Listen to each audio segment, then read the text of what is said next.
orangnya yang dikasih aturan itu yang tidak menerapkan ketika gitu. Kalau di Sumatera emang kayak kebanyakan kayak gitu, Mak. Kepribadian sendiri-sendiri itu kan.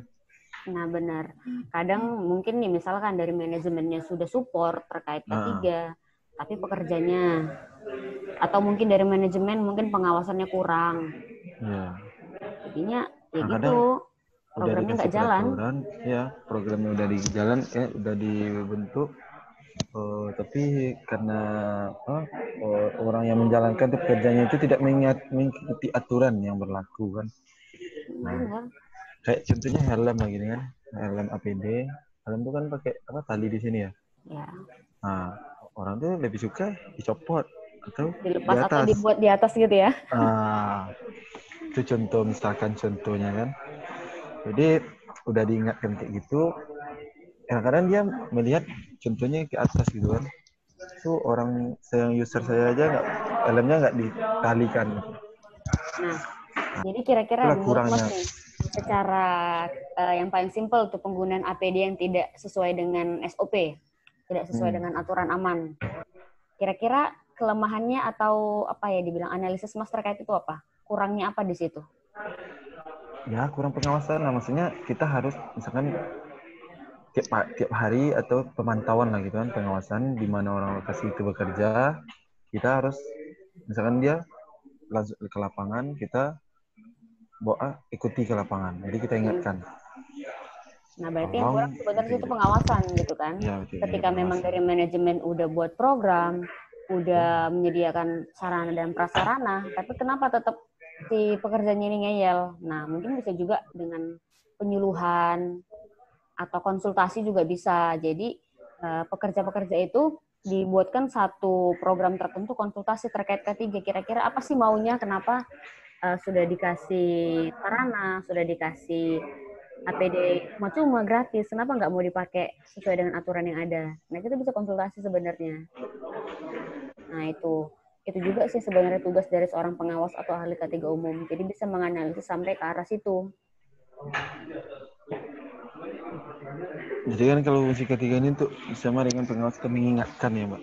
Mengingatkan kalau apa, misalkan kalau dia misalkan dia mau bekerja, kita harus mengingatkan apa-apa misalkan lokasi, kita harus memantau dulu lokasi kerja di mana, apakah menggunakan ketinggian atau bahaya yang apa yang akan terjadi gitu kan.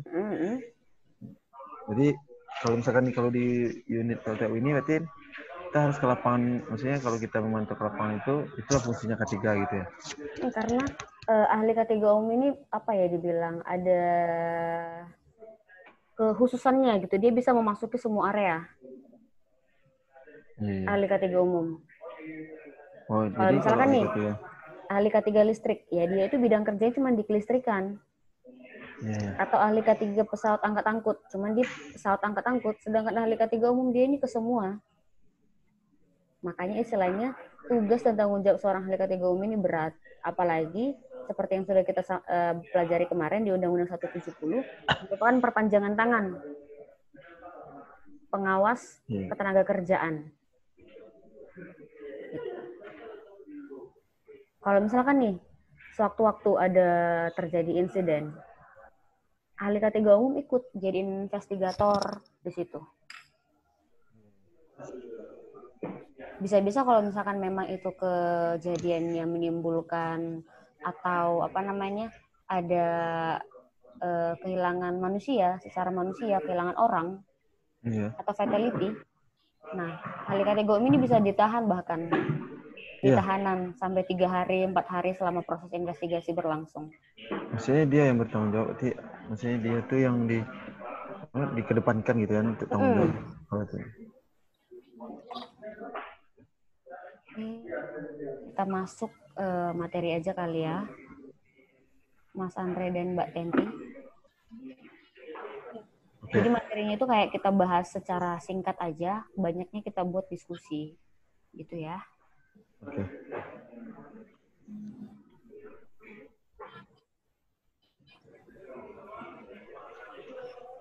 Untuk di pengawas sudah nggak manajemen risiko ya.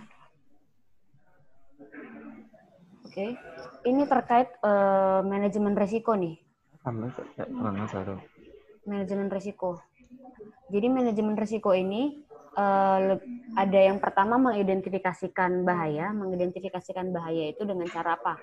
Buat JSA, atau mungkin membuat yang namanya analisis what if. Jadi kita buat nih satu form, nanti kita ada ininya, satu form tertentu, what if, bagaimana jika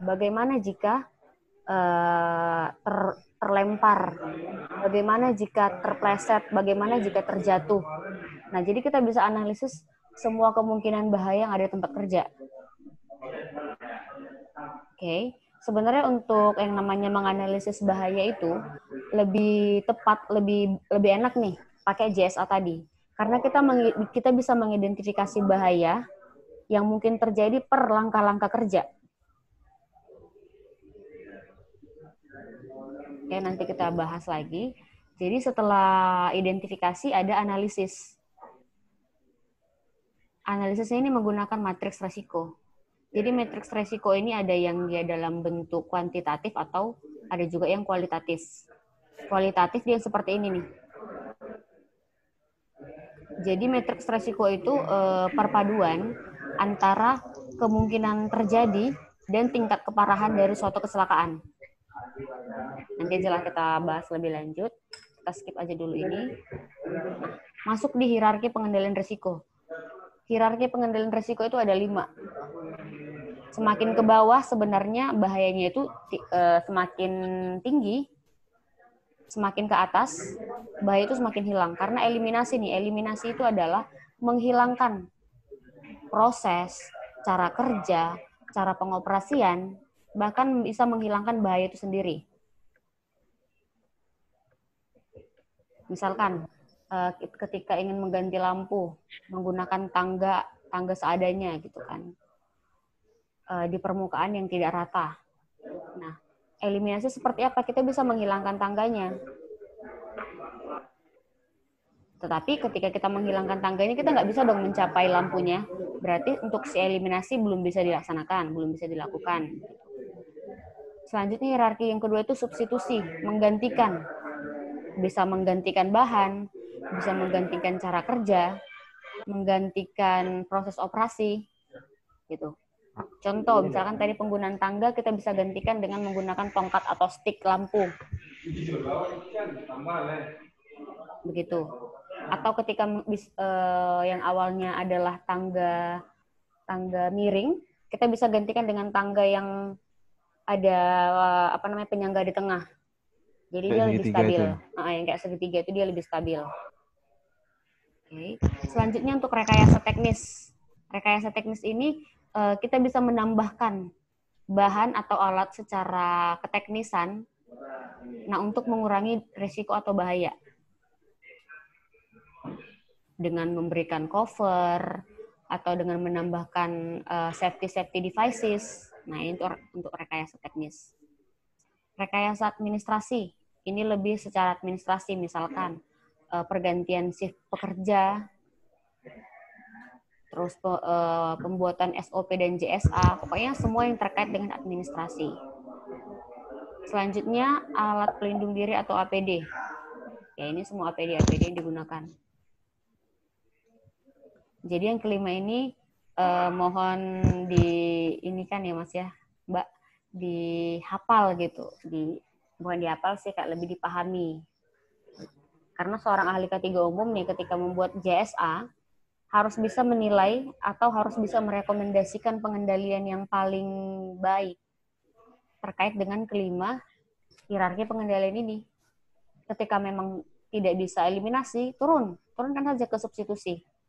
Ketika substitusi juga belum bisa dilakukan, turunkan ke rekayasa teknis. Jadi maksudnya memang ini saya potong, Mbak. Tadi maksudnya ini yang 5 langkah untuk misalkan untuk melakukan satu pekerjaan itu dengan langkah-langkah sepertinya kalau hierarki itu. Iya benar. Coba ini ya, misalkan saya buka salah satu contoh JSA. Kan kita nggak bisa dari eliminasi. Iya. Jadi mana sih tadi? Ketika memang langkah kerja itu atau bahayanya itu tidak bisa dieliminasi, turunkan ke substitusi. Iya. Ya. Jadi kalau tidak bisa substitusi, kita ngambil turunkan rekayasa lagi teknis. rekayasa teknis. Ketika memang juga tidak bisa atau tidak pekerjaan itu tidak dapat dilakukan rekayasa secara keteknisan, turunkan lagi ke administrasi. Nah, biasanya untuk rekayasa administrasi ini dan APD ini bisa dilakukan. Karena kan di tempat kerja pasti ada tuh sip kerja, pasti ada JSA, pasti ada SOP. Nah, biasanya yang kedua ini yang paling memungkinkan untuk direkomendasikan. Oke. Baik, ada nggak di sini JSA ya, contoh JSA.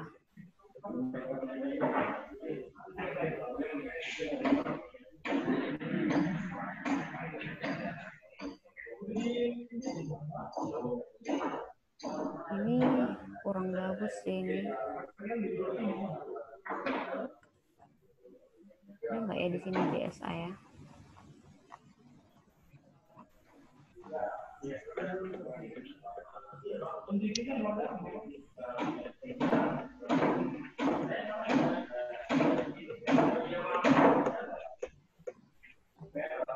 Oke, ini.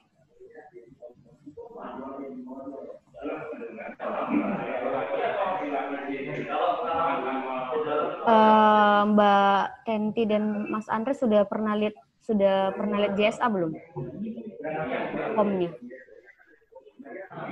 Kemarin saya ada bikin itu, saya kemarin untuk saya lupa juga kayak apapun.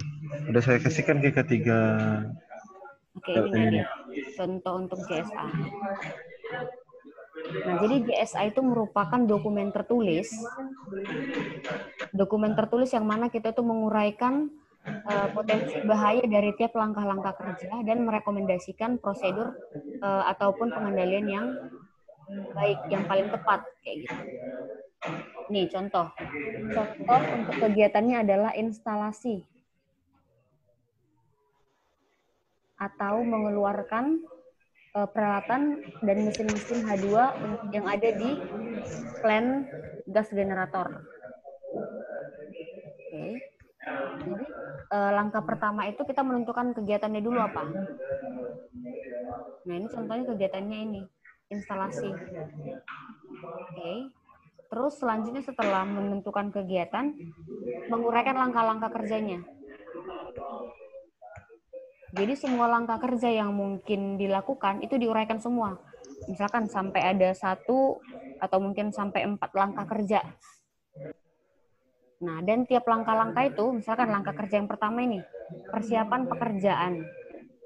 Persiapan pekerjaan, kira-kira potensi bahaya mungkin terjadi apa?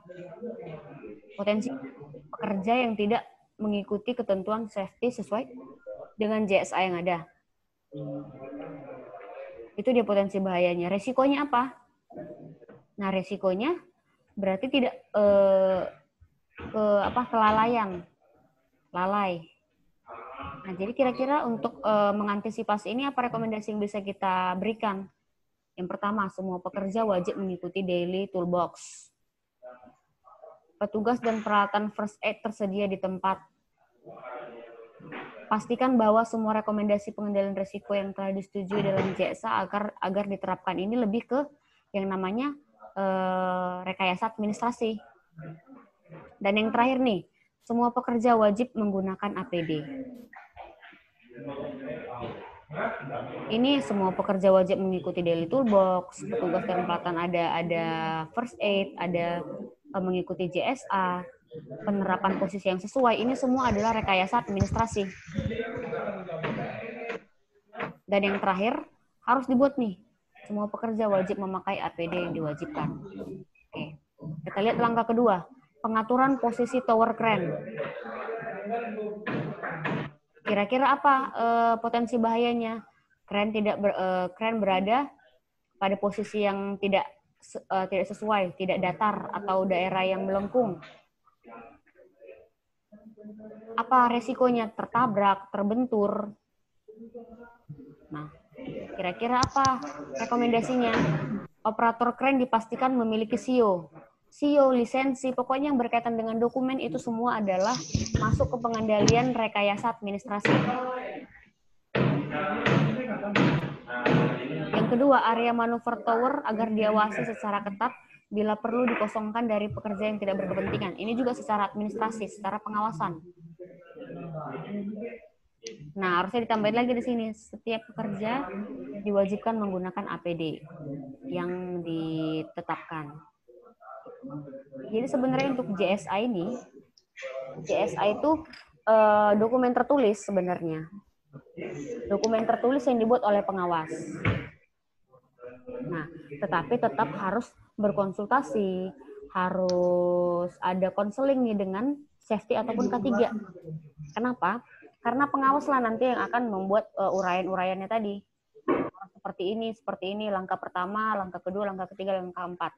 Nah, dari tiap langkah-langkah itu dianalisis kemungkinan bahaya apa yang akan terjadi, apa resiko yang mungkin terjadi, dan dibuatkanlah rekomendasi pengendalian. Nah, kenapa perlu diadakan konsultasi dengan K3? Karena orang K3 yang paling mengerti bagian-bagian atau hierarki pengendalian mana yang paling sesuai. Ketika misalkan nih pengawas teknis merekomendasikan hanya penggunaan APD. Nah, tugas seorang ahli K3 atau bagian K3 ataupun safety itu menilai kira-kira APD ini maksimal nggak ya? Kalau misalkan nggak maksimal, kita lihat yang hierarki yang di atasnya. Kalau misalkan hierarki yang di atasnya itu masih bisa direkomendasikan, ditambahkan, kayak gitu. Kira-kira sampai di situ di copy nggak, Mas Andre dan Mbak Tenti? Di copy, Mbak. Oke, itu jadi kalau JSA ini sebelum kita untuk melakukan suatu pekerjaan, jadi JSA ini kan ibaratnya pedoman kita. Iya, pedoman di awal. Pedoman kita sebelum bekerja, kita misalkan lihat dari kondisinya gimana, apakah orang yang akan bekerja itu punya lisensi sendiri-sendiri atau gimana? Itu JSA kan? Benar. Jadi JSA itu ketika memang nih sudah ada form JSA untuk pekerjaan, buatkanlah contohnya unloader, unship loader batubara. Nah, itu sudah ada tuh nanti form untuk SOP-nya, SOP yang memang sudah standar dari perusahaan, dan ada form JSA. Nah, sebelum melakukan pekerjaan, biasanya nanti pengawas ataupun leader akan melakukan yang namanya toolbox meeting, atau sering disebut juga dengan safety talk. Jadi menjelaskan pekerjaan kita ini, langkah-langkah kerjanya 1, 2, 3, dan sebagainya. Terus kira-kira potensi bahaya mungkin terjadi adalah ini, 1, 2, 3 dijelaskan. Rekomendasinya harus seperti ini. Jadi diharapkan semua pekerja berkomitmen dapat mengikuti prosedur yang ada di JSA, dapat mengikuti semua prosedur yang sudah ditetapkan di SOP. Gitu. Jadi sebelum bekerja diharapkan nih harus ada namanya komunikasi K3 dulu, menyampaikan jenis pekerjaan yang mau dilakukan hari itu apa, potensi bahaya yang mungkin terjadi apa, dan bagaimana mengantisipasi atau hierarki pengendaliannya. Begitu.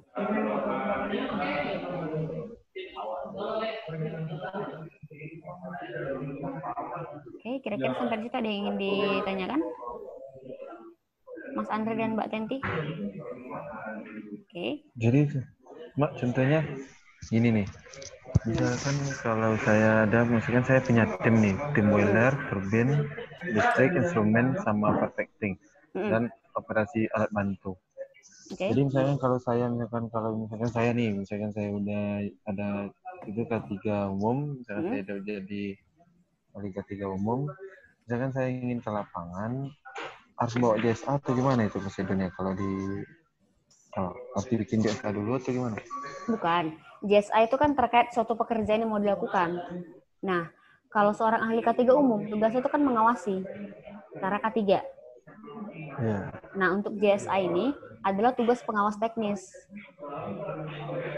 Tetapi ahli K3 umum itu mengawasi pemberlakuan, mengawasi K3 ketika melakukan aktivitas tertentu. Contohnya kalau misalkan satu bidang kayak di pekerjaan boiler, ada juga orang K3 di sana gitu kan. Jadi saya sebagai ahli K3 umum hanya menemui orang itu. Apakah hanya mengawasi? Jadi misalkan ketika nanti masnya jalan-jalan nih mengawasi bagian boiler, ada orang yang lagi melakukan kegiatan apakah di boiler di boiler biasanya ngapain aja tuh? Ya kayak apa pengelasan cubing atau pengelasan cubing. refaktori kan. Misalkan nih ketika melakukan pengelasan cubing, itu saat itu tidak ada pengawas, atau mungkin pengawasnya sedang berada lain mengawasi bawahannya yang lain, nggak ada pengawas. Ketika masnya lewat nih, kayak mau melakukan inspeksi K3, masnya menemukan tenaga kerja itu pakai sarung tangan safety, sarung tangan las, tapi dia nggak pakai face mask, nggak pakai pelindung wajah ataupun nggak pakai safety goggles. Nah, masnya berhak untuk menghentikan pekerjaan itu. Oh gitu. Jadi sebenarnya tugas ahli K3 umum itu lebih seperti menyusun program, membuat laporan, tetapi tugasnya juga adalah sebagai pengawas, mengawasi, tetapi sebagai pengawas secara K3, bukan pengawas secara teknis atau lapangan, karena kan memang sudah ada bagiannya sih, bagian yang lebih umum, yang lebih khusus. Jadi kita hanya melihat dari sisi K3. Ya dari sisi K3, misalkan dia tidak memiliki tempat kebiasikan, dia tidak pakai air plug, benar. Atau tidak menggunakan safety gitu kan.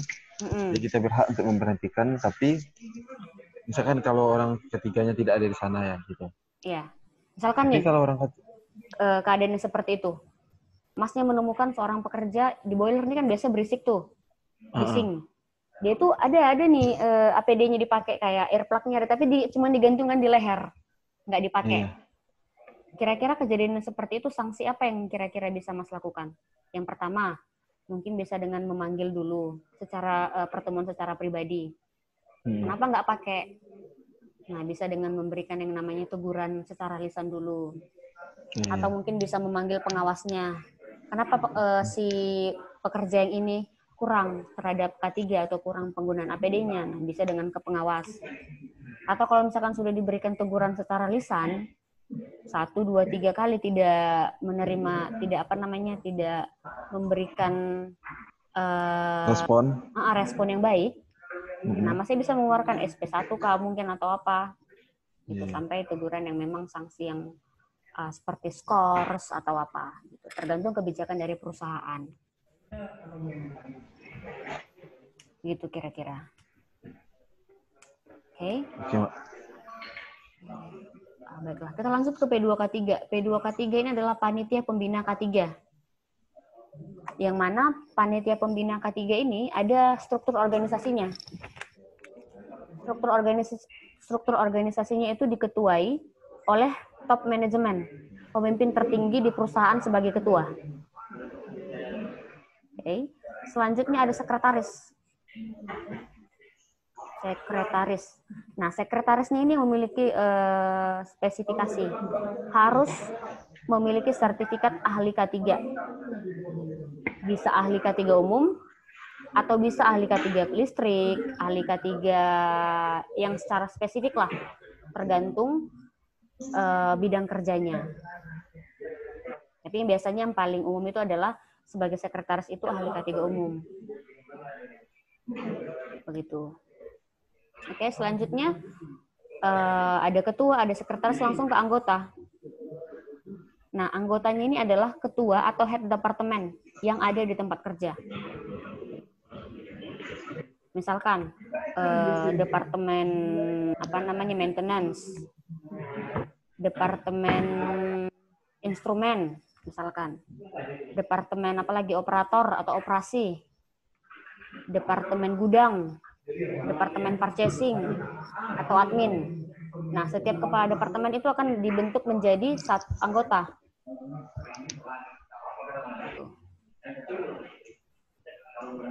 Di copy ya, Mas Andre dan Mbak Tenti. Copy, Mas. Dan per 3 bulan sekali, sekretaris yang adalah ahli K3 umum inilah yang akan membuat laporan ke pengawas ketenaga kerjaan setempat terkait program K3 apa saja yang disusun, program K3 apa saja yang sudah dilaksanakan, program K3 apa saja yang masih pending. Ketika terjadi yang namanya kecelakaan kerja, dilaporkan. penyakit akibat kerja dilaporkan, investigasi kecelakaan dilaporkan. Nah, ada tuh nanti formnya.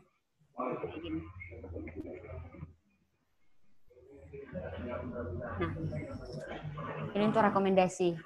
Rekomendasi ini secara perusahaan. Tapi kalau misalkan untuk laporan nih ke dinas ini, tanggal sekian melakukan pelatihan K3, tanggal sekian melakukan drill, tanggal sekian terjadi kecelakaan, investigasi seperti apa dijelaskan, diuraikan di sini. Dan ini dilaporkan per 3 bulan atau per triwulan untuk P2K3. Oke, sampai di situ di copy ya, Mas. Oke.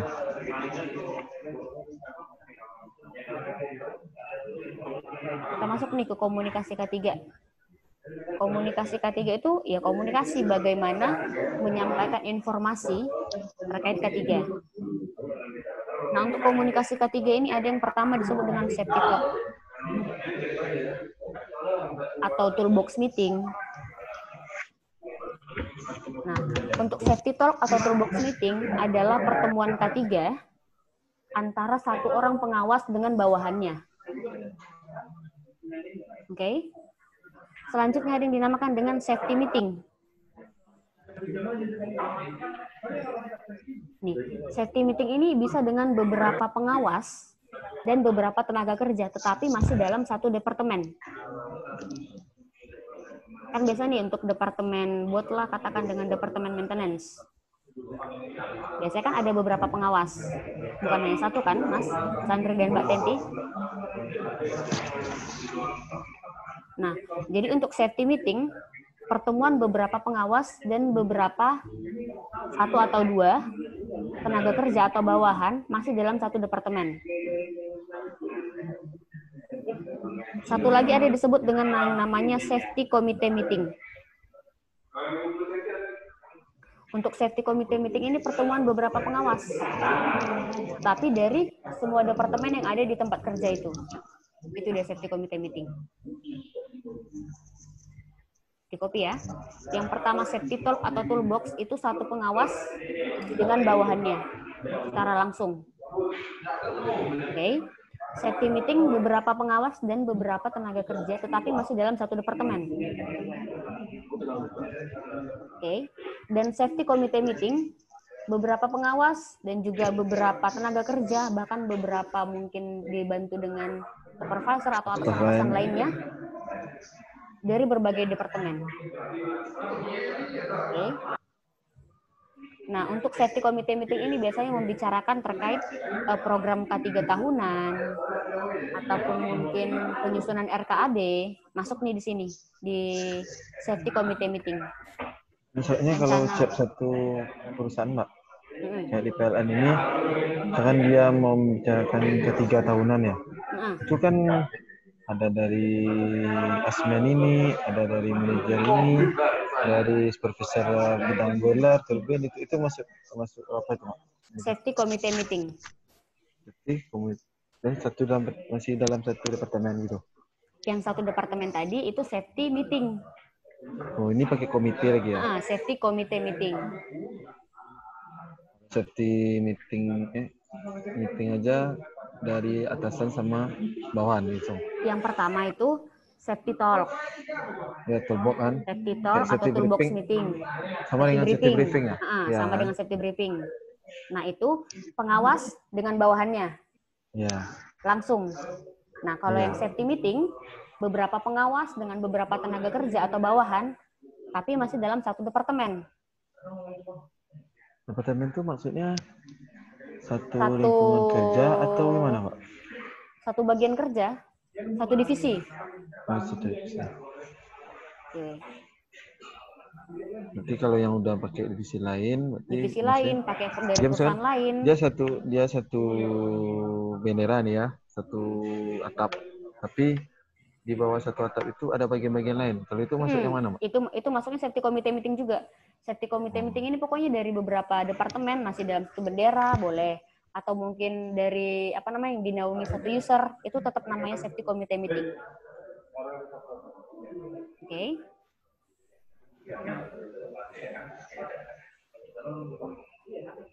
Nah, untuk bentuk-bentuk komunikasi ada yang langsung, ada yang tidak langsung. Yang langsung itu ya tadi kayak meeting pertemuan. Ya kayak safety briefing kan langsung. Nah, itu langsung. Yang tidak langsung itu dengan media cetak atau mungkin dengan ada logo-logo K3, ada bendera K3, ada kebijakan K3. Nah, itu termasuk tidak langsung.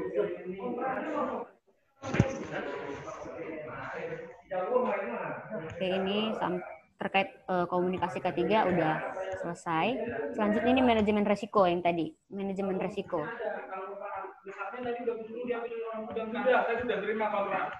Manajemen resiko. Kemarin kita sudah bahas tuh ya, Mas, terkait pengertian bahaya dan resiko. Udah ya? Saling keterkaitan. Saya ingatkan lagi. Bahaya itu adalah potensi suatu keadaan atau kondisi dapat menyebabkan terjadinya kecelakaan kerja apabila bahaya ini tadi tidak dikendalikan. Saya ulangi lagi ya. Nah, sedangkan untuk resiko, akibat tidak dikendalikannya bahaya tadi. Makanya dia terjadi yang namanya kecelakaan kerja. Begitu. Oke, contoh, kita ambil contoh kegiatan. Contoh buatlah ansip loader batu bara.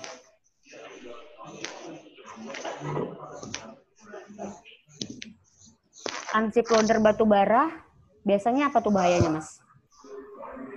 Mas Andre? Ya, maksudnya kalau ansip loader itu kan pembongkaran batu bara.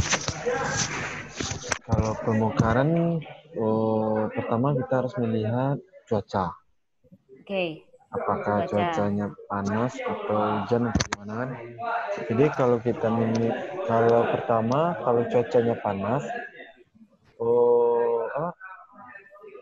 pembongkaran batu bara itu bisa dilakukan dengan maksimal dengan waktu yang tercepat. Tapi kalau misalkan hari hujan, pembongkaran batu bara itu memiliki waktu yang lambat karena kita bisa meninjau apakah daerah itu masih kuat untuk menahan kapasitas batu bara dengan 100 nilainya gitu. Untuk sampai ke kuliah. Yaitu resikonya ya itulah yang Mas sebutkan tadi. Kalau risikonya ya kadang bel putus, ya, atau putus slip, atau pulinya slip, ya itu tertimpa, terus pleset gitu. Untuk resikonya mungkin terjadi. Nah, untuk manajemen risiko yang pertama, kita perlu identifikasi bahaya. Identifikasi bahaya apa saja yang ada atau yang terdapat terjadi di suatu langkah kerja. Yang kedua itu analisa resiko. Analisa resiko. Selanjutnya evaluasi. Evaluasi resiko.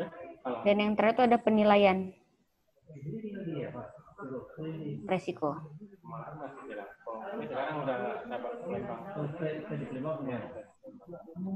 Oke. Nah ini dia. Tahapan manajemen resiko yang pertama itu persiapan. Untuk persiapan ini kita bisa menyiapkan form, menyiapkan tim terkait untuk melakukan manajemen resiko ini. Oke. Selanjutnya identifikasi bahaya. Identifikasi bahaya nih. Identifikasi bahaya itu bisa dengan cara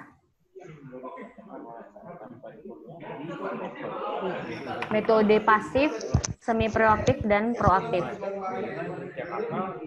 Nah, untuk metode pasif ini lebih kayak ke wawancara nih. Ketika sudah pernah terjadi kecelakaan, kita wawancara lah. Atau baru kita tindak lanjuti. Kira-kira kejadian ini, kecelakaan ini terjadi karena apa? Nah, untuk metode pasif ini kurang efektif. Dikarenakan kita berarti harus menunggu terjadi kecelakaan dulu, baru kita bisa mengidentifikasi proses kecelakaannya. gitu. Ada semi proaktif. Ini bisa wawancara, bisa observasi terkait kecelakaan juga. Ada yang proaktif, nih bersifat preventif. Jadi sebelum terjadi kecelakaan, kita identifikasi tempat-tempat, kita identifikasi cara kerja yang berpotensi bahaya. Nah, untuk teknik-tekniknya ada yang pertama, melihat dari data kejadian. Data-data kejadian kecelakaan, atau bisa dengan observasi atau survei lapangan, atau bisa dengan checklist atau inspeksi tempat kerja, bisa dengan pemantauan atau monitoring, bisa dengan task analisis atau what if analysis. Ini saya katakan tadi what if analysis. Jadi ada form, dibuatkan form terkait what if analysis ini. Ada hazard and operability study. Jadi penilaian terhadap bahaya-bahaya apa yang ada terjadi di tempat kerja. Bisa juga dengan konsultasi terhadap pekerja. FMEA, JSA, analisa pohon kegagalan. Yang paling sering nih, yang paling efektif sebenarnya dilakukan terkait identifikasi bahaya adalah JSA. Yang mana JSA ini sendiri sudah memuat yang namanya konsultasi dengan pekerja. Sudah memuat juga dengan observasi. Gitu. Oke. Nah ini dia untuk apa namanya, untuk penjelasan-penjelasannya nanti bisa dibaca masing-masing saja.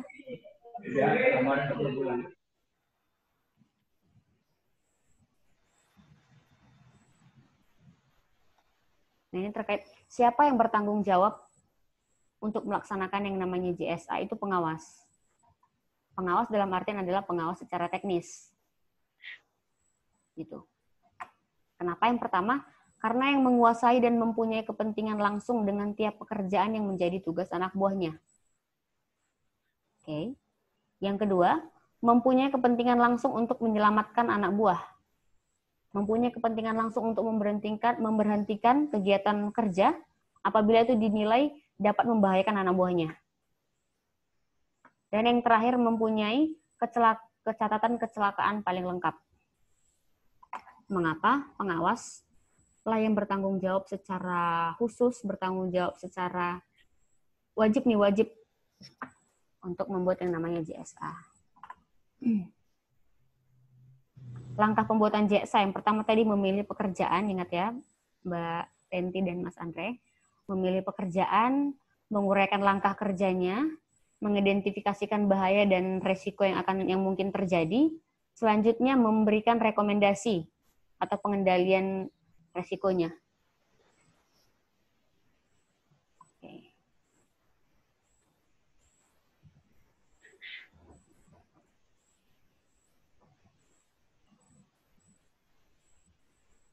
Kira-kira sampai di situ ada yang ingin ditanyakan?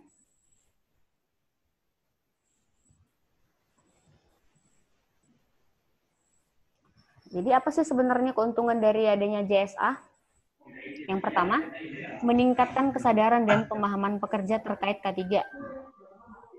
Yang kedua, mengidentifikasi dan menganalisa masalah. Yang ketiga, membangun penyelesaian masalah. Yang keempat, menstimulasikan diterimanya kebijakan dan peraturan serta prosedur yang sudah ditetapkan. Yang kelima, meningkatkan safety, dan yang terakhir itu memperbaiki kualitas. Jadi ketika memang kita bekerja sesuai dengan JS atau sesuai dengan SOP yang ada, dipastikan pekerjaan kita itu akan tersampaikan atau terselesaikan dengan efektif dan efisien.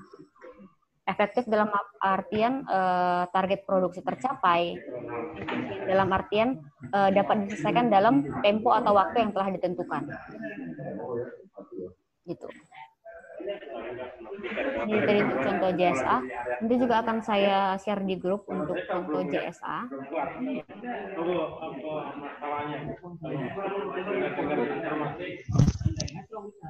Nah, tahapan kedua tadi adalah analisa resiko dan evaluasi resiko, yang mana itu disebut dengan penilaian resiko. Oke. Nah, itu dengan cara ini nih tadi. Matriks resiko. Matriks resiko adalah perbandingan antara keparahan, tingkat keparahan, dan juga tingkat keseringan. Jadi biasanya untuk matriks resiko ini ada di form IBPR. Di contoh ini. Nah, di form IBPR. IBPR itu adalah identifikasi bahaya dan penilaian risiko. Nih. Hampir sama dengan JSA, hanya saja di IBPR ini ada ada penilaian risikonya.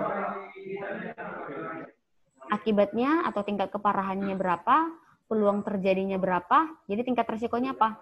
Ekstrim kah, high? Ada yang ekstrim, ada yang high, ada yang moderat, dan ada yang low. Nah, misalkan nih, kekurangan oksigen saat bekerja dalam ruangan tertutup atau ruangan terbatas. Akibatnya nomor 5. Nomor 5 itu apa? Nih, kematian, kerugian materi sangat besar. Nah, itu dia kira-kira akibat atau tingkatan bahaya yang mungkin terjadi. Tingkat keseringannya apa? Peluang terjadinya A. Hampir pasti akan terjadi. Terus kita lihat di tabel ini tadi. Ini tabel ini sendiri kita bisa buat dalam bentuk 4x4 atau 5x5. Ini dia membuat dalam bentukan matriks 5x5. Kita lihat nih, 5A. Dia itu di extreme risk.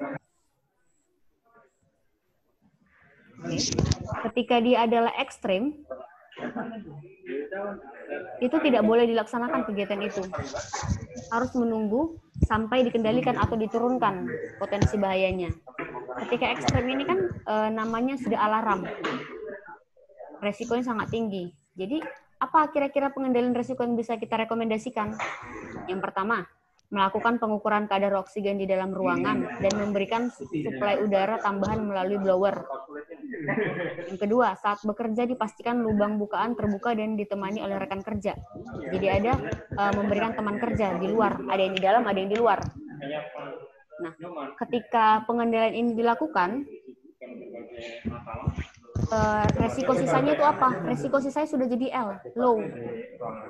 Nah, ketika sisa resikonya itu sudah L, itu bisa dilaksanakan pekerjaannya. Begitu.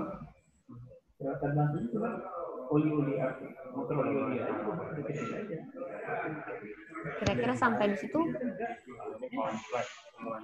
dapat diterima penjelasannya? Jadi untuk matriks resiko ini bisa menggunakan yang 5x5 atau yang 4x4 itu tergantung kebutuhan perusahaan. 5x5 maksudnya? 5x5. Nah, untuk tingkat keparahan dan tingkat keseringan. Nih.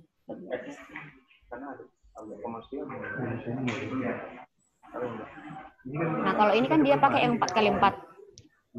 Nah, untuk tingkat keseringannya itu ini mungkin terjadi, sangat mungkin terjadi, mungkin, tidak mungkin, sangat tidak mungkin. Dan untuk tingkat keparahannya itu minor, sedang, serius, dan mayor. Nah, ini dia kalau yang 4x4. Harus diganti. Nah, kalau untuk yang 5x5 dia kayak gini.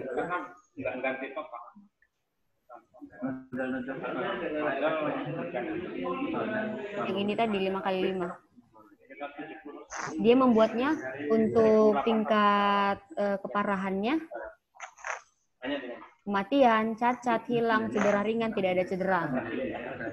Dan untuk tingkat keseringan, hampir pasti, cenderung untuk terjadi, mungkin terjadi, kecil kemungkinan, dan jarang terjadi.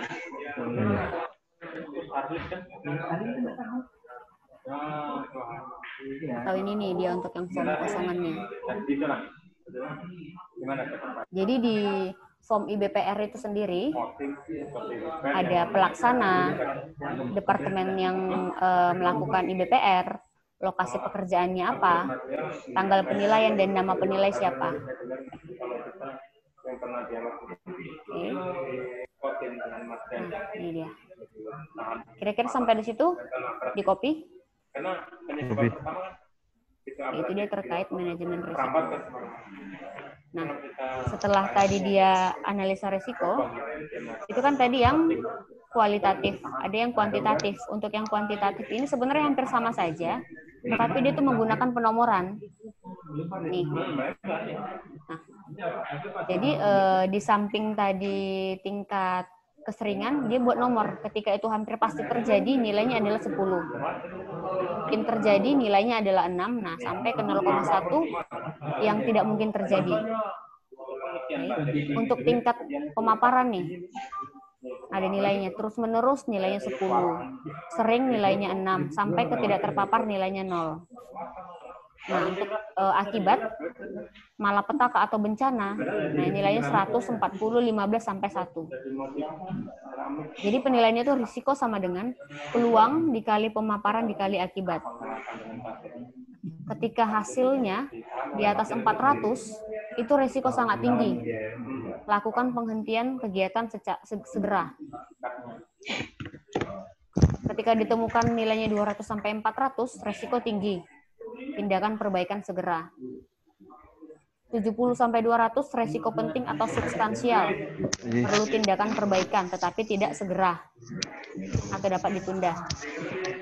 Ketika nilainya adalah 20 sampai 70 risiko sedang. Perlu tindakan perbaikan namun dapat dijadwalkan atau tidak segera dilakukan perbaikan. Nah, ketika di bawah 20 risikonya rendah. Tetap saja dilakukan pekerjaan. Jadi perbedaannya itu sebenarnya lebih simpel atau lebih enak pakai yang kualitatif. Pakai matriks tadi. Kalau misalkan menggunakan metode kuantitatif ini kita harus hitung-hitung. Kalau misalkan mungkin terjadi itu nilainya berapa. Kalau misalkan terpapar terus-menerus itu nilainya berapa. Kalau misalkan sering terjadi nilainya berapa. Nah, jadi untuk penilaian risikonya itu, analisa risikonya kita harus menilai secara matematis.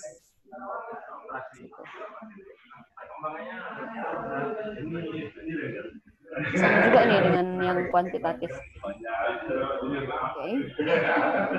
Selanjutnya evaluasi risiko. Evaluasi risiko ini ketika memang risiko itu masih dapat diterima, pekerjaan bisa dilakukan. Tetapi ketika risikonya itu sangat tinggi atau high risk dan tidak dapat dikendalikan, tidak dapat diterima, bisa diberhentikan, menunggu yang namanya perbaikan atau tindakan lanjut sebelum pekerjaan itu dilanjutkan kembali. Oke.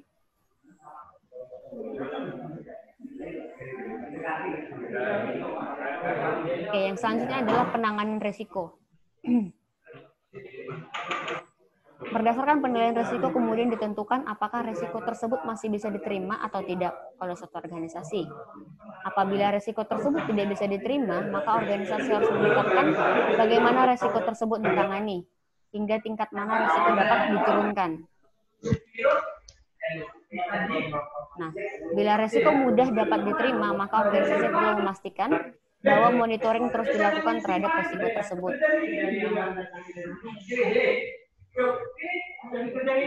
Tetap hierarki pengendaliannya tadi eliminasi, substitusi, rekayasa engineering, rekayasa administratif sampai APD.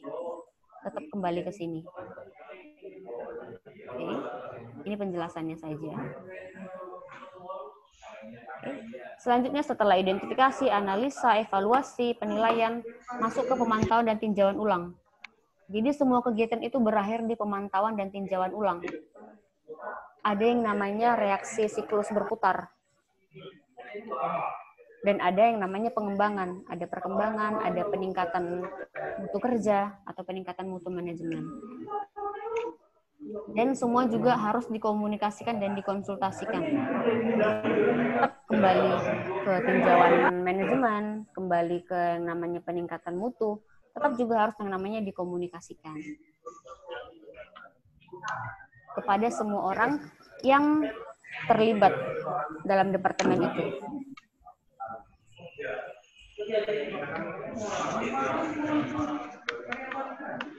Kira-kira sampai di situ ada yang ingin didiskusikan, Mas Andre dan Mbak Tenti, untuk terkait inspeksi dan audit kemarin sudah kita bahas. Jadi di skip saja.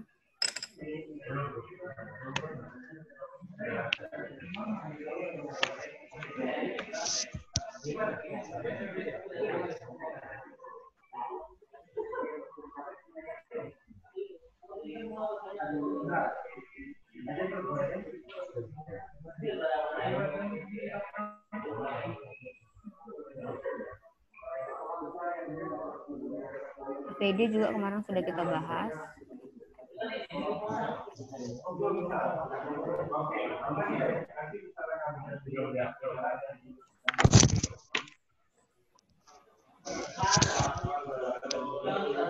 Kira-kira sampai di situ ada yang didiskusikan?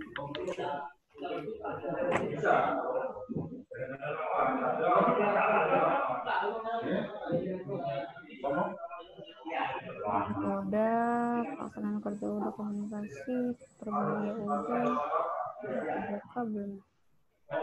Jadi udah, belum, udah,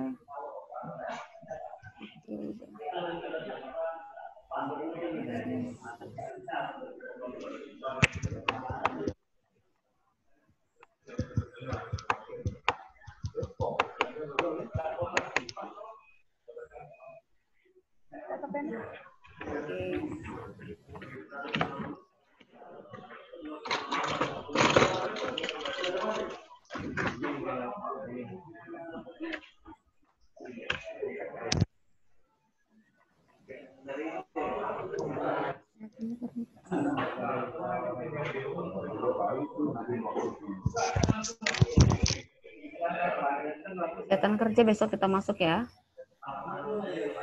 Dan Mbak Tenti, kita sekarang masuk ke apa namanya? Ada beberapa materi yang terintegrasi dengan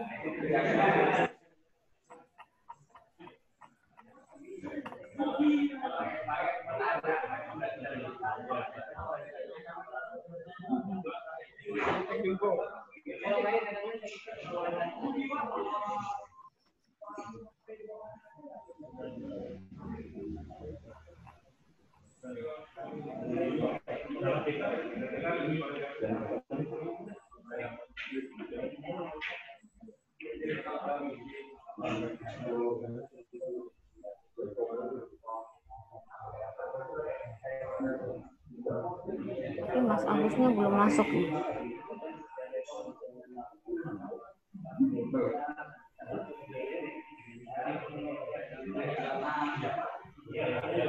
Ini juga masuk kayak ke materinya Alika Tiga Umum terkait merancang sistem tanggap darurat.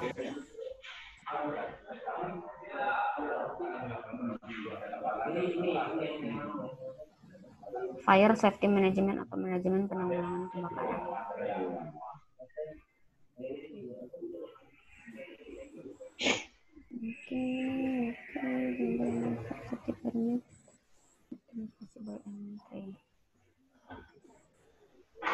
Sambil menunggu apa namanya peserta migas, ada yang ingin didiskusikan?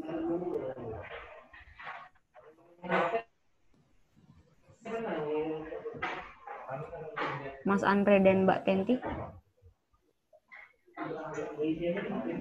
Cukup kalau masalah ya ketiga itu kan misalnya kalau maksudnya kita mengawas, kalau pagi A3 umum ya Pak. Kalau A3 umum itu kan kita mencakup semua pengawasan gitu ya. Mencakup semua pengawasan, baik itu listrik, kebakaran, bejana tekan, mekanik, itu semua.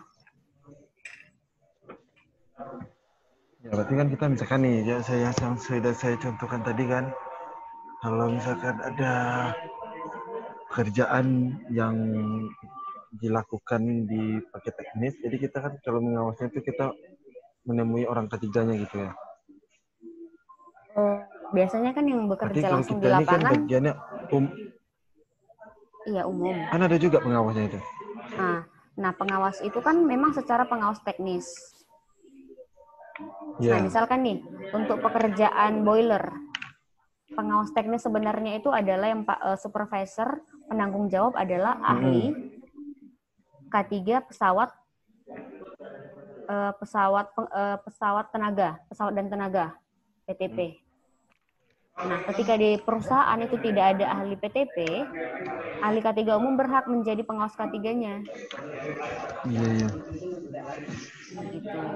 Karena kan nggak semua tempat kerja sih ada ahli PTP atau ahli K3 listrik, ahli pesawat uap berjeda tekan, ahli kebakaran. Nah, makanya biasanya yang diberikan pelatihan, yang diberikan kesempatan untuk skill up itu adalah ahli K3 umum. Gitu, Mas. Jadi ahli K3 umum ini memang pengawas secara K3.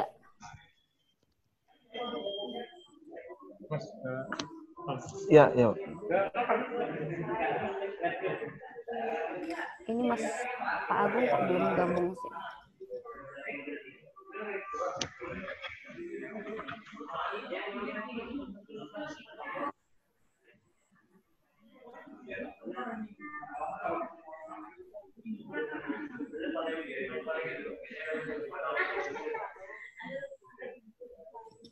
Oke, untuk Pak Agus, materi hari ini itu peraturan dan perundangan K3 Migas, forcible entry, permit to work, dan juga tanggap darurat kebakaran. Oke. Nah, kompetensi utama dari materi ini adalah yang pertama dapat memilih peraturan dan perundangan K3 Migas, serta menerapkan ketentuan-ketentuan dalam peraturan dan perundangan K3 Migas. Nih. Okay. Nah, untuk peraturan yang terkait atau peraturan terkait migas, yang pertama itu tetap kembali adalah Undang-Undang Nomor 1 Tahun 1970 tentang Keselamatan Kerja. Dan yang kedua ada Peraturan PP Nomor 19 Tahun 73 tentang pengaturan dan pengawasan keselamatan kerja di bidang pertambangan. Itu secara keseluruhan, baik geomigas dan juga minerba nih di sini 1973. Tetapi ada lagi peraturan lebih spesifik atau lebih khusus, yaitu PP Nomor 11 Tahun 1979 tentang keselamatan kerja pada pemurnian dan pengolahan minyak dan gas bumi.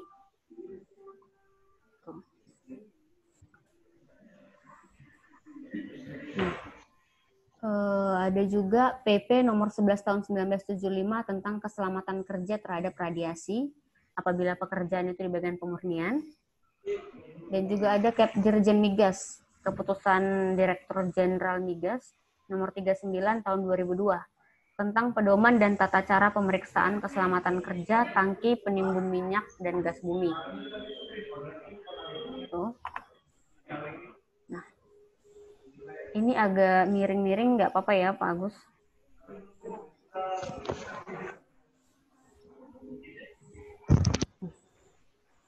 Syarat K3, aduh, siapa ya cara lihatnya supaya nggak miring.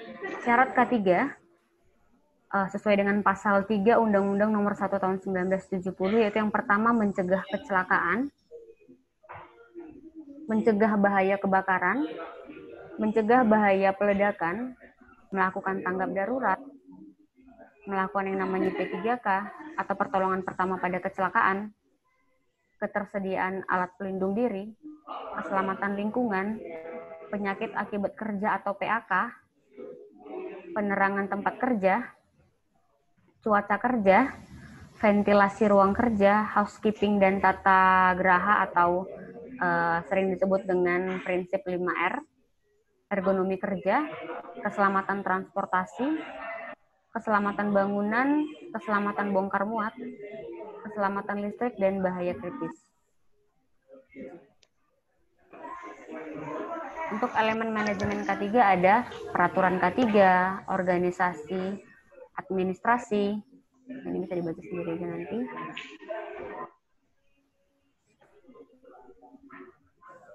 Ini posisinya Pak Agus sedang standby bekerja atau gimana nih Pak Agus?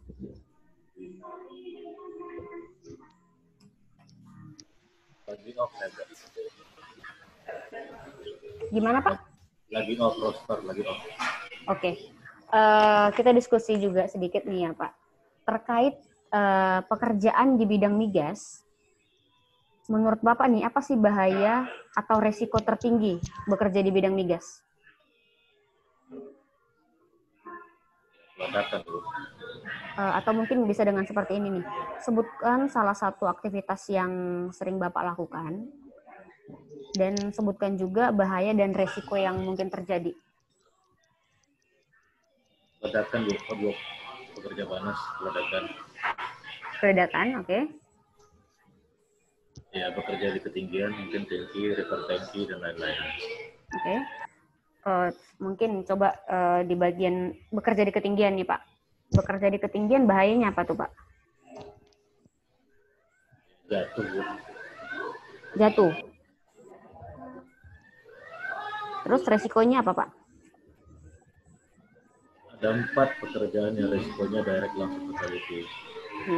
Ya, ketinggian, lifting activity, peledakan, confined space, itu langsung direct fatality. Itu bahayanya? Iya, bahaya tertinggi. Jadi kalau bekerja ketinggian itu langsung direct, worst case-nya adalah fatality. Oke, terus resikonya apa Pak? Resikonya fatality ya, itu Bu, kalau fatality, kayak orang mati, resikonya banyak, impact-nya ke keluarga, ke perusahaan, ke reputasi, itu berkaitan semuanya. Oke. Jadi dampak bahaya dan resiko itu satu keterkaitan. Kalau misalnya kita bicara dari bahayanya orang terjatuh, hazard effect-nya itu orang mati, resikonya ya itu tadi berkaitan dengan aspek tadi. Oke, gini deh. Sebelum itu Pak Agus bisa nggak diberikan sedikit pemaparan terkait menurut Bapak nih apa sih sebenarnya pengertian dari bahaya dan resiko? Bahaya itu ya sesuatu yang tidak diinginkan yang dapat merugikan ke manusia, ke equipment, facility, itu bahaya. Kalau resiko itu probabilitas seperti, jadi comparison antara probabilitas sama sepertinya itu jadinya resiko. Jadi resikonya itu apakah nanti mau secara kuantitatif, mau kualitatif, mau semi kuantitatif, itu nanti bisa dinilai dari resiko tadi. Jadi yang kayak gitu. Mungkin kita bisa meluruskan sedikit ya Pak. Iya silakan Bu. Sedikit nih. Bahaya itu sebenarnya adalah potensi. Ya. Potensi, kondisi ataupun keadaan yang dapat menimbulkan resiko baik itu kecelakaan kerja ataupun mungkin nermis ketika bahayanya itu tadi tidak dapat dikendalikan. Iya, nanti bisa itu sama-sama karena definisi bahaya itu berdasarkan OSA beda, berdasarkan K3 beda, itu beda-beda. Intinya itu adalah tidak merugikan. Jadi kalau bicara masalah bahaya itu, kalau Ibu baca dari definisi, baca definisinya, referensinya kemana. Jadi seperti itu Bu. Jadi kalau namanya istilah kita dalam risk management system itu, kalau kita dalam di international standard itu ada RGF, itu berbeda, nanti akan ada tahapan-tahapan, nah itu risk management. Risk management tadi mulai dari identifikasi bahaya. Banyak, iya, itu makanya kalau saya yang untuk hal-hal kayak gitu biasanya itu kita banyak referensi karena di tempat kerja kita juga banyak ketika kita kerja di perusahaan yang di Indonesia, nationality, kita ada referensinya kemana gitu. Terus ketika kita bekerja di untuk perusahaan luar, kita referensi kemana, itu biasa Bu yang kayak gitu. Secara definisi biasanya untuk level-level orang tertentu pasti dia sudah ada beberapa referensi yang mengatakan bahaya. Tapi pada dasarnya semua itu yang maksudnya merugikan. Jadi memang katanya dari potensi itu bahasa dalam kata-kata tulisan definisi secara detail. Tapi kalau orang ditanya itu apa ditanya bahaya, apa ketika ini biasanya itu yang merugikan itu mau ke manusia, ya merugikan baik ke aset atau fasiliti. Ya, tetapi apa nampak dasarnya kan adalah bahaya itu kondisi. Yang ketika tidak dikendalikan dapat mengakibatkan kecelakaan. Ya saya tahu kalau itu. Makanya itu baik yang Ibu baca itu kan definisi. Kalau nanti sama-sama sudah ditutup bukunya, nanti kita mau refer kemana, nanti beda lagi bahasa kata-katanya. Intinya seperti itu. Jadi ada bahaya, ada dampak bahaya, ada resiko. Resiko itu namanya risk. Risk itu adalah P kali S sama dengan R. Jadi itu resiko. Itu pun itu itu minimal dasarnya. Ada orang menghitungnya 3x3, ada orang menghitungnya 5x5, ada orang menghitungnya 9x9. Kalau kami di dunia industri wind turbine atau tenaga angin itu beda lagi penilaian resikonya. Makanya itu ada berbeda-beda tergantung perusahaan. Makanya di materi yang Ibu kirimkan juga di situ kata-katanya tergantung perusahaan tadi. Ya semua itu tergantung juga dengan kembali lagi yang namanya Betul. kebijakan perusahaan. Betul. Nah, makanya kenapa saya kemarin tanya terus sama Ibu, saya ingin spesifik yang berkaitan dengan migas. Karena itu tadi, sebenarnya saya udah 10 tahun bekerja untuk di migas dulu. Cuman itu tadi, cuman saya pengen ini menambah refreshment saya. Siapa tahu ada update undang-undang tentang di migas, berdasarkan apa saya dapat materinya, ya itu menjadi benefit saya. Itu maksud saya. Sampai saat ini sih kalau terkait migas yang terakhir itu adalah PP 11 1979 itu sih Pak.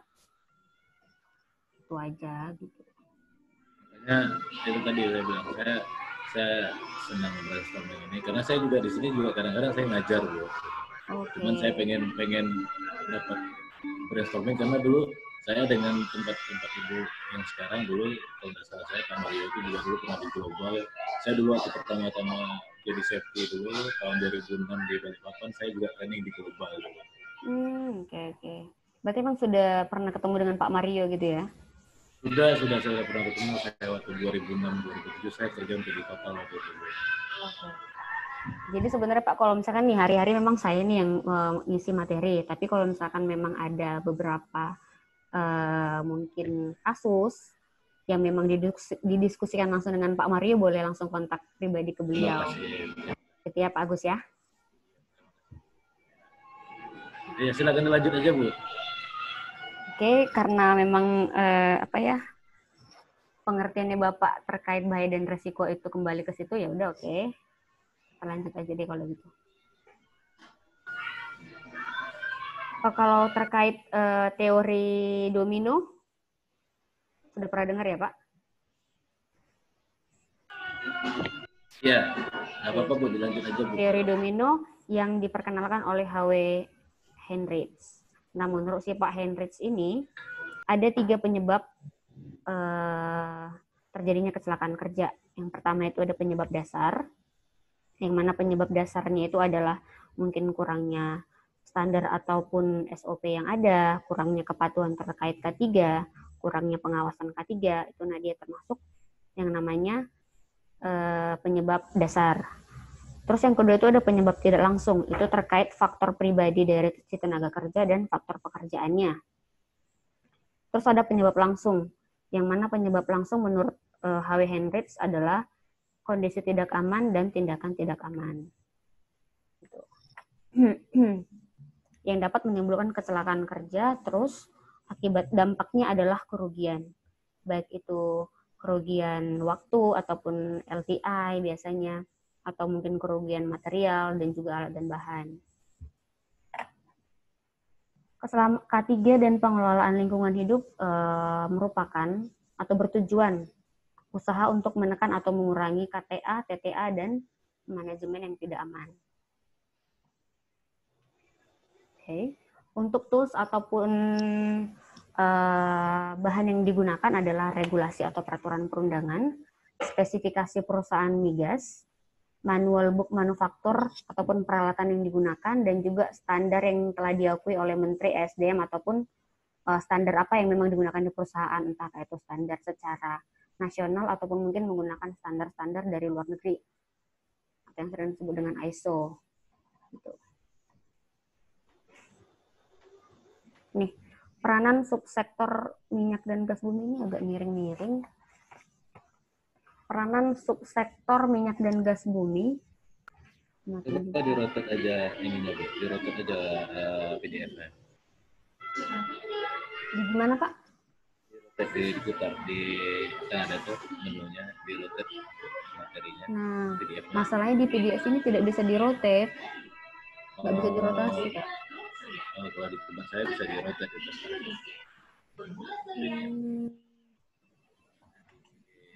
Di view, ada view, coba view. Di view-nya Bu.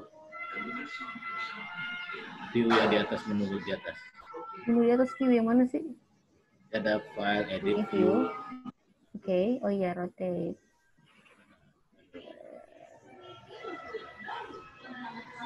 Bawahnya bisa. Bawahnya.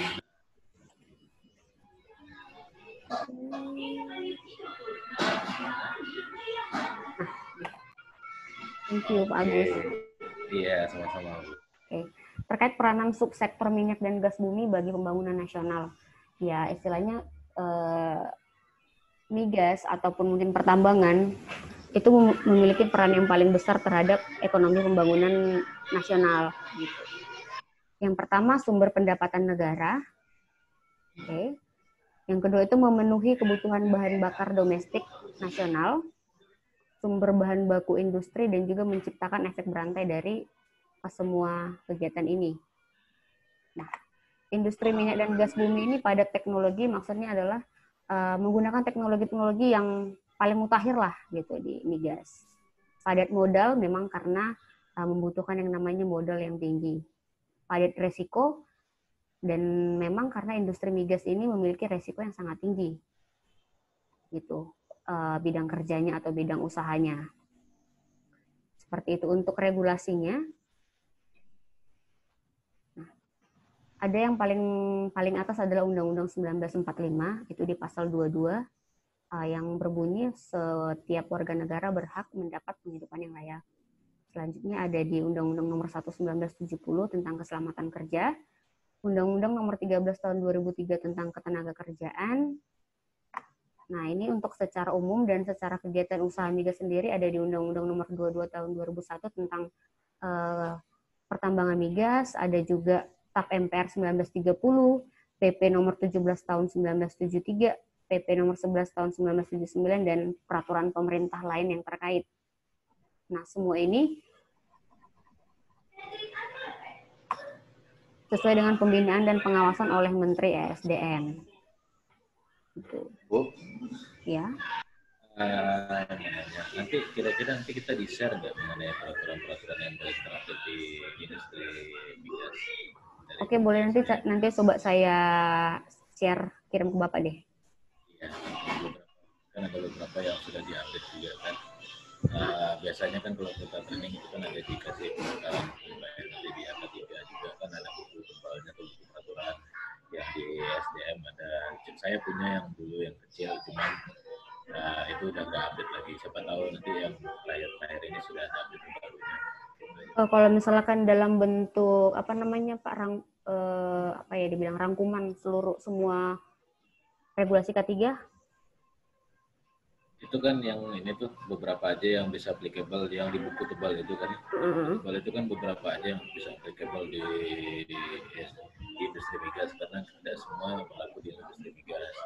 Nah, mungkin ada beberapa peraturan dari SDM ataupun dari SNB-nya yang berkaitan dengan biasa digunakan di industri migas yang mungkin sudah update yang terbaru.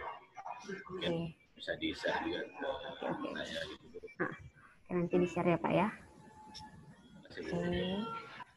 Ini Undang-Undang 170 udah deh dilautkan aja. Nah, ini Undang-Undang Nomor 22 Tahun 2001 tentang migas. Nah, berisikan tentang tugas Menteri ESDM yaitu pembinaan dan pengawasan atas dipenuhinya ketentuan peraturan perundangan keselamatan migas dan menerapkan standarisasi di migas gitu. Selanjutnya terkait kewajiban pengusaha, yang pertama itu menjamin standar dan mutu hasil produksi. Yang kedua itu kaidah keteknikan, keselamatan migas, dan penggunaan barang, jasa, dan tenaga kerja dalam negeri. Nah, tugasnya ini semua harus dioptimalkan agar terhindar dari yang namanya kecelakaan migas. Gitu. Selanjutnya ada di PP Nomor 11 Tahun 1979 tentang keselamatan kerja, pemurnian pengolahan migas. Nah, sama seperti yang di Undang-Undang Nomor 20 Tahun 2001 tadi, tugas Menteri SDM melimpahkan wewenang kepada Dirjen Migas dan pengawasan ditaatinya ketentuan dalam peraturan pemerintah. Kewajiban pengusaha mengangkat kepala teknik pemurnian dan wakilnya, bertanggung jawab penuh atas ditaatinya ketentuan dalam peraturan pemerintah, dan keselamatan kerja terhadap alat, pesawat, dan peralatan serta pekerja di dalam wilayah industrinya.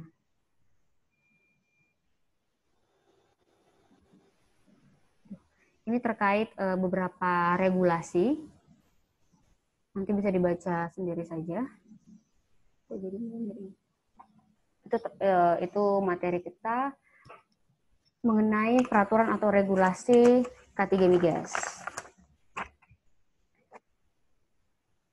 Oke. Selanjutnya forcible entry atau kegiatan masuk paksa.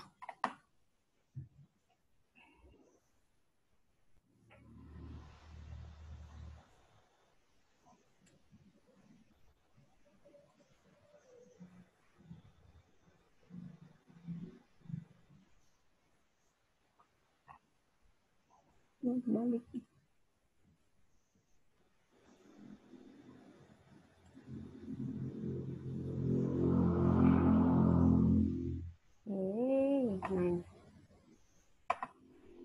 Untuk kegiatan forcible entry atau memasuki secara paksa, pertama perlu yang namanya mempersiapkan terus melakukan atau menerapkan kegiatan dari forcible entry.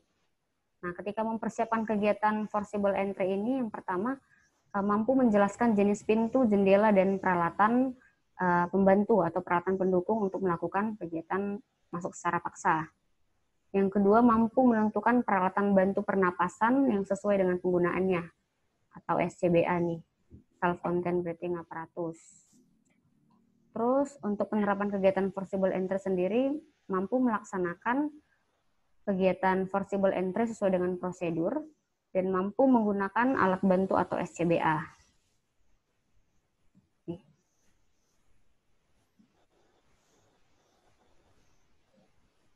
Untuk peraturan terkait, kembali lagi Undang-Undang Nomor 1 Tahun 1970 tentang K3, PP 1973, PP 11 Tahun 1979, dan Standar International Fire Service Training Association atau IFSTA standar.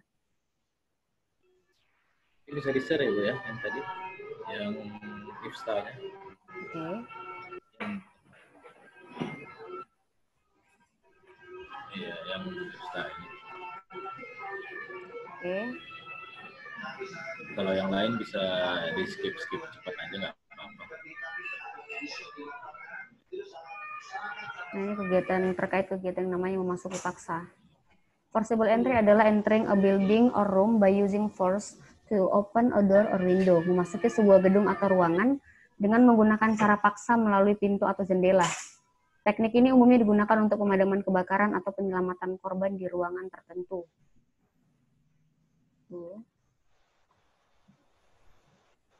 Nah, untuk jenis tim pemadam kebakaran ada tim pemadam dan tim penyelamat. Ya, ini untuk kostum ataupun APD yang digunakan selama melakukan kegiatan forcible entry terkait adanya kebakaran. Untuk kostum pemadam kebakaran sendiri, helm, fire jacket, fire trouser, baju anti api lah, sepatu tahan panas, dan SCBA. Untuk penyelamat, ini ada wear pack, ada helm khusus, safety goggles, lampu atau headlamp, kamera, dan kapak atau lain-lain perkakas forcible entry.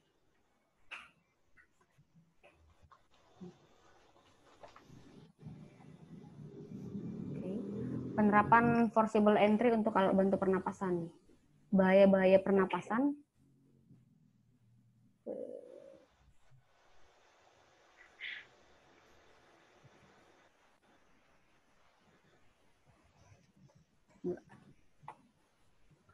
Yang pertama, bahaya absorpsi bahan kimia ke dalam tubuh melalui saluran pernapasan, mulut, ataupun kulit. Bahan-bahan yang masuk melalui pernapasan bisa berupa gas-gas dan uap, bahan organik yang mudah menguap, bisa berupa mist atau butiran-butiran halus di udara, debu ataupun yang ada di lingkungan tersebut, partikel-partikel uap logam yang terkondensasi, dan juga asap. Yang menjadi bahaya ketika melakukan yang namanya forcible entry untuk kejadian atau keadaan kebakaran. Nah, ini ada SCBA. Miring lagi dia. Terkait SCBA, untuk Pak Agus sudah pernah pakai belum, Pak? Udah sering lah ya? Sudah. Kalau SCBA sudah pakai. Oke. Saya sudah training itu juga, yang itu juga. Oke, nanti kita skip aja ya, Pak. Aja nggak apa-apa. Permit juga nggak apa-apa, di skip aja nggak apa-apa. Safety permit juga di skip aja. Ya, tapi ini Bu, maksudnya teman-teman yang lain, rekan-rekan yang lain, kalau memang perlu materi ini, nggak apa-apa, ini aja, soalnya ya sepertinya cuma saya sendiri yang pengawas nih. Siapa tahu yang lain juga butuh materi-materi kayak gini, silakan nggak apa-apa dilanjutin, dijelasin. Pengawasnya sebenarnya ada 4 orang, Pak. Cuman lainnya itu cuman langsung ikut ujinya saja.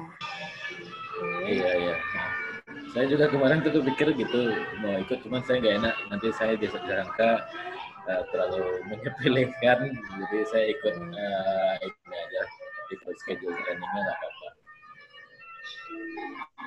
Nah, untuk peraturan terkait hampir sama saja dengan semua peraturan secara keseluruhan untuk K3 Migas. Oke. Di pengetahuan dan keterampilan setelah mempelajari yang namanya safety permit, yang pertama pengetahuan tentang peraturan dan perundangan K3, pengetahuan tentang bahaya di tempat kerja, pengetahuan tentang APD, pengetahuan tentang safety permit, pengetahuan tentang alat uji gas atau gas detektor, keterampilan teknik menentukan bahaya di tempat kerja, keterampilan teknik pembacaan gas detektor, keterampilan teknik penggunaan alat pelindung diri, dan keterampilan pengoperasian alat uji gas.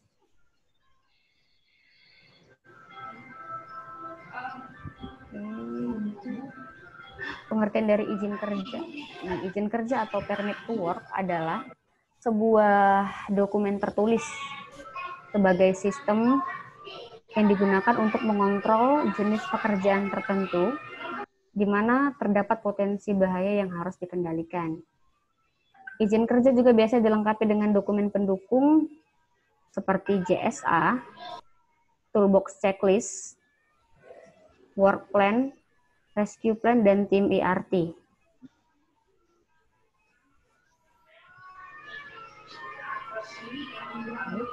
Izin kerja dibuat oleh yang melakukan pekerjaan, ditandatangani oleh orang yang berwenang atau yang memberi pekerjaan, dan orang yang in charge di lapangan setelah selesai diverifikasi oleh safety di lapangan, serta jika diperlukan dilakukan yang namanya persetujuan oleh klien.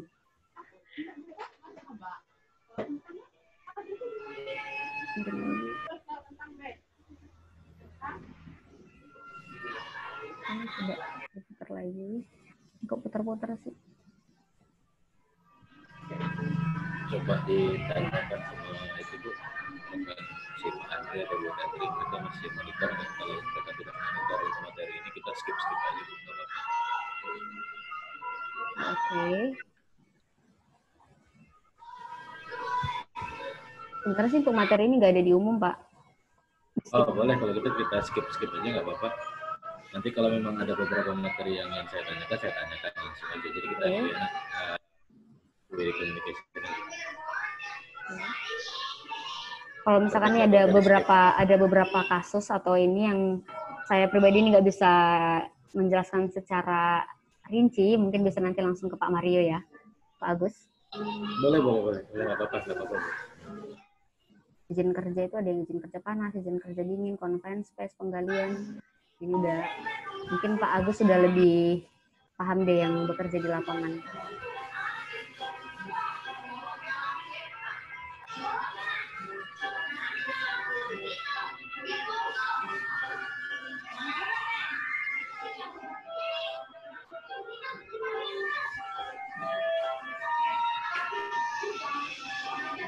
Oke, itu dia terkait forcible entry, terus safety permit.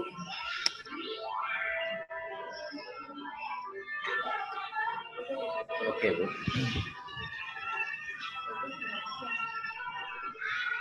Selanjutnya ini materi manajemen K3 penanggulangan kebakaran. Untuk Pak Agus sendiri sudah pernah ikut pelatihan terkait kebakaran belum, Pak? Udah lah ya. Kalau trainingnya udah, saya udah pernah lewat beberapa trainingnya, cuman ya tadi saya bilang Justru saya yang untuk klasifikasi A, B, C, D itu saya belum pernah involve. Tapi kadang-kadang saya disuruh jadi instruktur. Jadi kadang-kadang itu tadi kalau di dunia industri ini tempat kerja itu kadang-kadang mereka minta misalnya seperti saya tidak pernah training yang namanya tugas A, B, C yang segala macam, tapi kadang-kadang saya disuruh ngasih materi. Kalau yang untuk internasional saya pernah ngambil yang untuk Kopito punya Ngopito ya Pak? Iya, karena saya waktu itu sebelumnya saya kan lama banyak di laut, waktu itu juga di Middle East waktu saya di Aramco sana juga itu requirement, jadi saya paling ngambilnya yang itu waktu itu. Jadi yang malah yang kita di sini saya nggak ambil beberapa sertifikat. Makanya salah satunya itu tadi makanya saya ingin dapat update terbaru mengenai barangkali ada peraturan-peraturan tentang regulasi lokal yang saya nggak tahu. Saya ingin itu di share. Kalau secara teknikal, secara ini ya tadi kadang saya pun kadang saya kan punya trainer juga, kadang-kadang saya disuruh ngasih materi walaupun secara license saya sudah pernah ambil training di lokal itu tentunya, tapi kadang-kadang seperti itu saya disuruh jadi instruktur juga untuk jenis yang di lapangan. Makanya saya perlu update untuk beberapa regulasi tentang lokal Indonesia sendiri. Terkait tadi Bapak mengatakan kelas-kelas kebakaran ya Pak. Yang Bapak ketahui selama ini ada berapa kelas tuh Pak? Kelasnya itu tergantung dengan sebenarnya ini person regu dan jadi ketika kita bicara untuk kelas pemadaman api misalnya untuk perorangan itu menggunakan alat pemadam apinya seperti apa, kemudian apakah itu yang fix atau yang mobile. Nanti ketika yang dia masuk ke regu maka itu sudah regu, jadi biasanya bisa menggunakan yang fix dan yang mobile. Kemudian sampai yang tingkat kebakaran yang risiko tinggi. Kalau pemadam api kecil kayak menggunakan fire extinguisher, kalau yang fix itu kayak hydrant, kayak sprinkler, kayak Vesda, itu seperti itu. Itu kan untuk tim pemadam kebakaran Pak yang itu dari mulai perorangan regu sampai itu kan tim pemadam kebakarannya. Kalau jenis-jenis kebakarannya misalnya klasifikasi A, B, C. Nah, iya. Misalnya ABC itu bisa dipadamkan dengan powder, gitu. Kemudian untuk yang sumber-sumber elektrik bisa kita menggunakan serum. Kemudian nanti ada yang seperti contoh yang ada yang terbaru nih kalau salahnya saya kelasnya itu yang F yang high gitu ya. Kelas E Pak. Kelas E yang baru terkait radioaktif. Iya, jadi beberapa kelas-kelas yang gitu makanya ada beberapa hal mungkin pendukung aturan-aturan seperti itu. Tapi kalau secara umumnya sih seperti itu.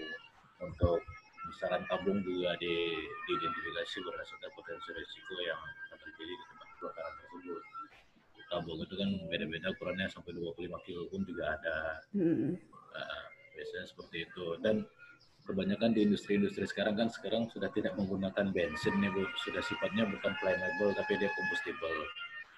Jadi kalau combustible itu kan kita juga kadang beberapa orang salah pengertian mentang-mentang di situ ada bahan bakar solar, aktivitasnya tidak ada aktivitas yang untuk menimbulkan flash point-nya combustible, ditempatkan alat pemadam kebakaran kayak gitu. Jadi kadang-kadang kita di tempat industri juga kadang-kadang ketika hal seperti itu, terutama kontraktor saya ya. Nah biasanya ya kita memberikan saran karena K3 itu kan sebenarnya bukan hanya bicara tentang untuk selamat, tapi juga bicara cost. Jadi jangan sampai cost yang ditimbulkan itu malah merugikan si pihak perusahaan mereka karena penempatan yang tidak sesuai. Biasanya seperti kayak gitu yang kita sampaikan. Tapi kalau untuk jenis-jenisnya ya seperti itu. Kebanyakan kan nih yang common dipakai di mana aja nih kan ABC itu tuh powder masih dry chemical powder ya Pak yang paling sering. Kadang-kadang itu kayak orang menempatkan di electrical room masih aja taruhkan yang ABC itu, padahal di sana nggak boleh, bukan tidak boleh tapi tidak efisien ketika kita gunakan yang powder karena merusak equipment. Biasanya orang menggunakan serum yang kayak gitu.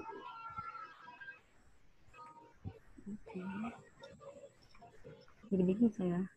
Seharusnya Pak langsung memang kalau apa namanya langsung ke Pak Mario sih. Saya tadinya kan itu Ibu bilang saya ada yang beberapa rekan-rekan yang bisa langsung ujian. Saya kepikiran juga pengen langsung ujian, cuman saya takut melangkahi, nggak menghormati provider gitu. Jadi saya ikutin lah, maksudnya saya ikutin aja alurnya gimana. Berarti kita sharing-sharing aja nih ya Pak terkait Iya, terkait apa namanya sistem tanggap darurat. Oh, di tempat kerja Bapak gimana tuh Pak? Ada memang tim khususnya pasti ya? Ada tim iya. khusus terkait tim ERT dan juga Iya, kalau di tempat yang sekarang itu sebenarnya dengan potensi, mungkin kalau Ibu pernah dengar bagaimana itu geothermal gitu kan. Saya rasa untuk potensi-potensi seperti di kondisi di migas tidak akan sekompleks itu, cuman timnya lengkap, kita komplit. Kita ada punya PR Brigade, kita punya terus CRT juga ada, terus beberapa tim rescue kita ada khusus untuk vertical rescue kita ada itu. Jadi yang seperti itu sebenarnya ada semua di tempat saya bekerja. Artinya beberapa hal mungkin di beberapa company kan beda. Ada yang tergantung kelasnya, kelas perusahaannya, apakah dia yang belum terlalu kompleks untuk pekerjaannya. Tapi kalau ketika di pekerjaan-pekerjaan konstruksi apa konstruksi migas mau konstruksi apa itu pada dasarnya sama aja, kecuali dia masuk di area operation, area red zone, brownfield ataupun ISBL bahasanya ya Bu ya kalau di itu. Jadi itu memang lebih strict biasanya kayak gitu.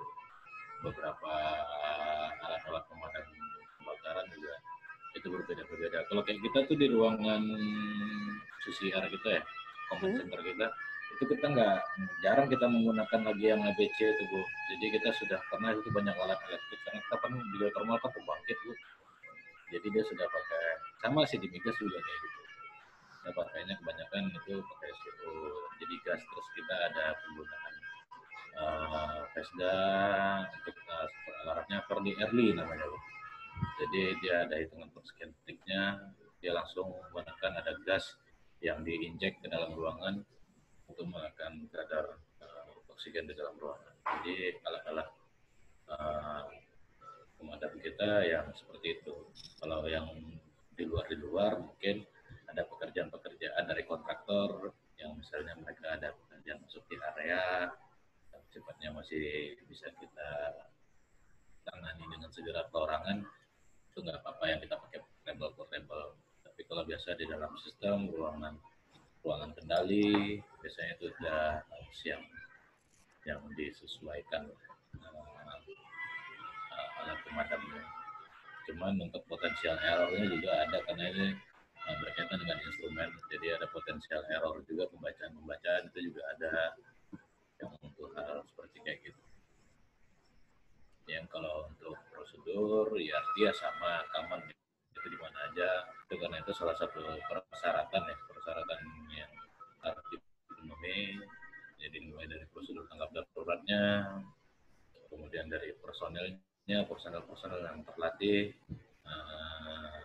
kemudian ya mapping layoutnya, terus pemetaan segala macam peralatannya itu harus dipenuhi di tempat kerja. Biasanya seperti itu untuk kondisi-kondisi emergency. Untuk pemadaman api yang majority ini biasanya itu tadi ketika fire brigade kita tidak mampu menangani, biasanya kita ada bridging dokumen kepada pemadam damkar ataupun pihak-pihak parti yang mempunyai armada untuk membantu pemadaman kebakaran. Kayak gitu sih biasanya kalau gitu di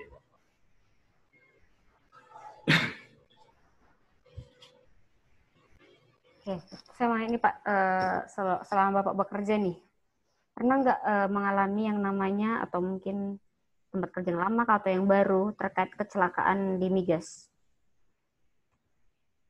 Karena kalau terkait kecelakaan di migas, 10 tahun saya kerjanya lebih banyak di migas sebenarnya. Saya masuk ke pembangkit ataupun pembangkit kayak pembangkit geothermal, bahkan itu baru-baru 2 tahun 3 tahun itu. Rata-rata sih kecelakaan di itu ya sama, kalau beberapa cuman untuk sifatnya kita yang alhamdulillah di proyek-proyek saya tidak ada fatality, terus tidak ada major kerusakan yang berat lah, maksud saya kayak kebakaran apa segala macam itu belum pernah ada di tempat saya bekerja. Kecelakaan sedang ringan gitu ya Pak? Kecelakaan banyak. Ya MTC adalah beberapa MTC mungkin ya, medical treatment case itu ada beberapa. Itu nggak mungkin dipungkiri, pasti ada beberapa kejadian lah. Mungkin orang bilang kerja di perusahaan nggak pernah ada kecelakaan, itu bohong Bu. Bahkan sekelas auditor pun menanyakan itu, dia bilang tidak pernah ada kecelakaan, kita cek track record tidak ada kecelakaan, itu bohong, kita meragukan itu sebenarnya. Karena itu tadi kita mengenal ada sistem piramida, itu nggak mungkin orang gores tangannya sebagai first aid nggak ada, itu bohong. Itu yang makanya kecelakaan itu pasti ada, paling tidak dia ada, pasti ada beberapa hal mungkin berkaitan dengan first aid. Kalau di tempat saya bekerja sebelumnya ya belum ada sih yang sampai ada fatality segala macam, belum ada. Paling tinggi itu recordable kita ya itu MTC.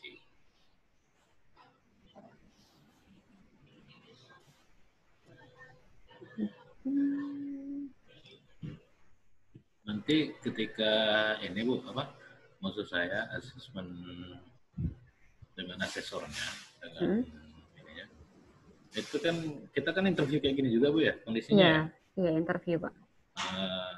Itu biasanya berapa lama Bu untuk level pengawas? Level pengawas sih kembali lagi tergantung asesornya. Oke. Kalau asesornya yang enak gitu kan, asesornya yang memang ini bisa 15-30 menit saja. Kalau memang asesornya agak-agak strength gitu, 30-40 menit sampai 1 jam gitu. Makanya mungkin kan Ibu lebih tahu tuh, maksudnya karena sudah berkecimpung di sana pasti tahu dengan tipikal asesornya, terus tahu biasanya apa sih yang selalu ditekankan oleh asesor itu ketika dia melakukan asesmen kepada kami. Mungkin itu ada bagusnya sih maksudnya didiskusikan, biasanya nanti akan mengarah seperti ini. Nah itu mungkin lebih enak mungkin saya rasa. Kalau kayak materi yang ini biasanya itu, makanya kemarin saya selalu minta dulu, saya pelajarin dulu. Nanti kalau tipikal saya kayak gitu, biasanya kalau saya pun biasanya ngasih materi ke rekan-rekan yang lain, biasanya kayak gitu. Saya kasih dulu materi dan pelajarin segala macamnya. Nanti ketika ini kita lebih enak diskusi sharing. Gitu ya. Kalau saya seperti makanya saya minta kemarin dari saya dapat materinya lebih awal-awal, termasuk Nebos gitu juga. Saya Nebos juga selalu minta di awal-awal. Jadi ketika saya sudah dapat ini, jadi saat nanti online ininya kita tinggal sharing. Makanya ketika di online ini, karena kan waktu terbatas, dengan terbatas, orang akan lebih cepat, dia akan diskusi case by case segala macam. Nah seperti itu sih kalau ini. Makanya saya kemarin saya sudah sempat baca juga materi-materi yang Ibu berikan, saya review lah sekaligus saya refresh untuk saya juga kan. Soalnya saya termasuk sudah terbilang cukup lama yang saya tidak membuka materi-materi sebenarnya Bu. Karena mungkin kalau Ibu lihat di CV saya, posisi saya itu sebenarnya bukan untuk mempelajari ini lagi. Ya, tapi sudah untuk memberikan instruksi kepada orang lain untuk belajar. Jadi justru saya sendiri yang alpa dengan hal-hal kayak gini. Makanya saya senang, nggak apa-apa, saya di-refresh kayak gini nggak apa-apa. Siap. Nah, untuk terkait tadi arahan untuk ketika asesmen, yang paling pertama sih menjelaskan profil singkat. Nah, terus biasanya langsung ditanya ini ada satu case seperti ini Pak. Menurut Bapak gimana lah? Gini kan. Jadi jarak antara tempat kerja Bapak nih, migas lah, industri migas, dengan tempat umum itu 1 kilometer. Kan? 1 kilometer. Dan dalam beberapa bulan ke depan akan dibuat yang namanya konstruksi jalur rel kereta api. Rel kereta api. Tanggapan Bapak ini sebagai pengawas terkait dengan baik itu K3 di tempat kerja Bapak ataupun mungkin terkait dengan orang-orang publik atau masyarakat umum itu bagaimana? Yang bikin fasilitas dari industri migasnya sendiri atau dari luar, dari eksternal, dengan ada internal sama eksternal. Ketika kita, misalnya saya di perusahaan tempat saya nih, gitu. Ahli atau seorang pengawas di tempat kerja itu kan bertanggung jawab ada beberapa hal, karena itu diatur di dalam beberapa standar, biasanya kayak di internasional ataupun lokal. Biasanya tanggung jawab employee dengan employer itu kan beda-beda, Bu. Ketika ini bicara ini tadi ini adalah akses transportasi, misal akan dibangun rel kereta api gitu ya. Makanya kenapa tadi saya tanya apakah ini yang membangun si pemilik industri tersebut atau ini adalah dari eksternal. Ketika ini adalah pengawasan eksternal, di sini kan ada dampak sebenarnya. Dampaknya kalau kita yang sebagai di pihak employer-nya, yang kerja di company tadi, dampaknya adalah di situ adalah ke employee kita yang tadinya dia mungkin jarak 1 jam mungkin perjalanan dari rumahnya ke tempat kerja, misalnya menggunakan kita sebut misalnya menggunakan motor gitu ya. Dan tiba-tiba ada kereta api misalnya. Ada kereta api, walaupun dia tetap akan pakai motor, tapi kan risiko dia di jalan kan tetap ada. Dengan adanya rel kereta api ada penambahan risiko.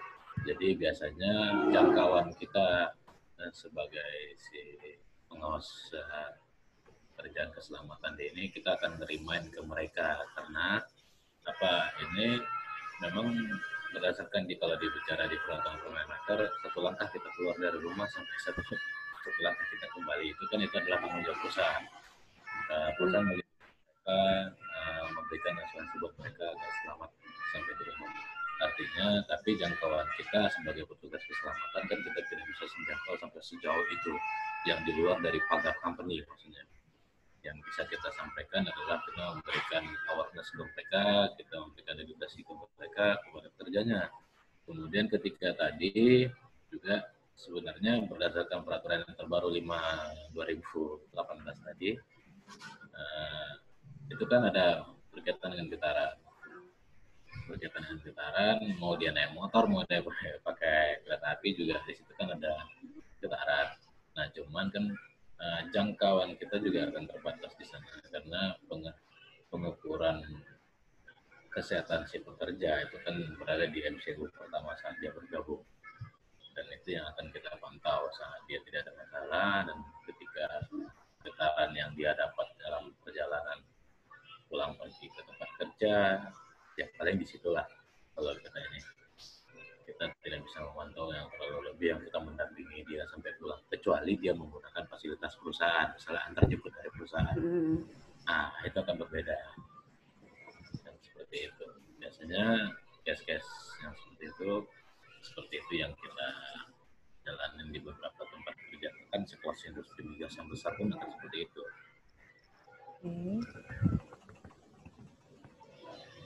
Itu sih kadang kasus yang diberikan asesor yang kadang itu yang buat agak lama berpikir.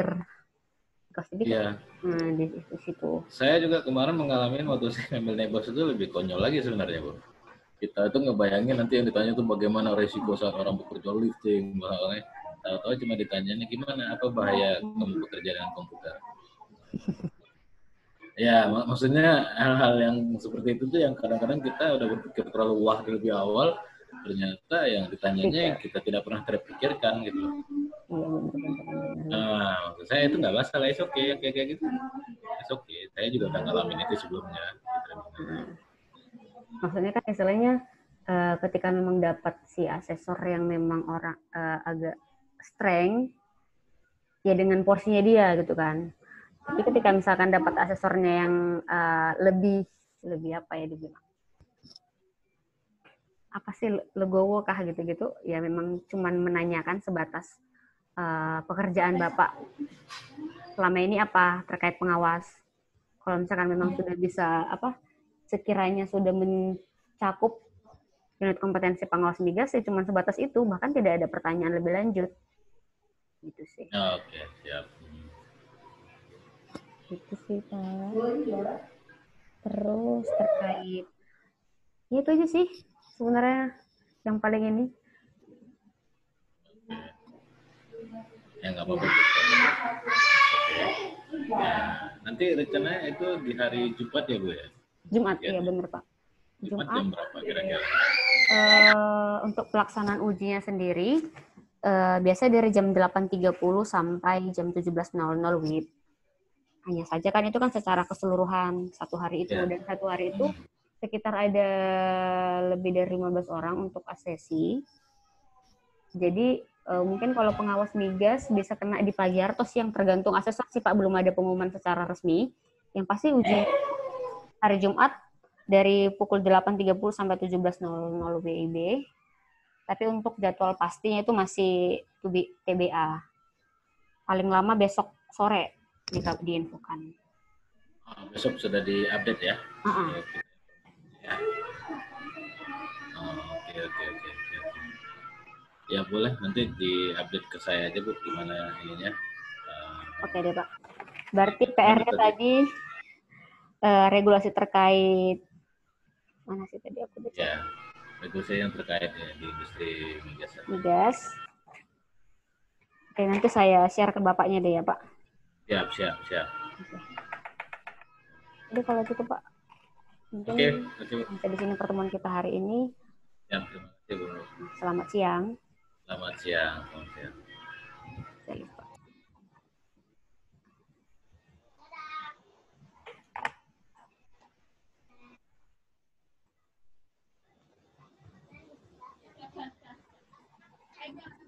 Mbak Tenti dan Pak Andre. Mbak. Oke, pertemuan kita hari ini sampai di sini, kita lanjut besok lagi ya Mbak. Iya. Mbak jangan lupa ya undang-undangnya sama ininya kemarin. Oke. Selamat siang. Siang Mbak. Siang Mbak. Baik Pak, jadi kesimpulannya kita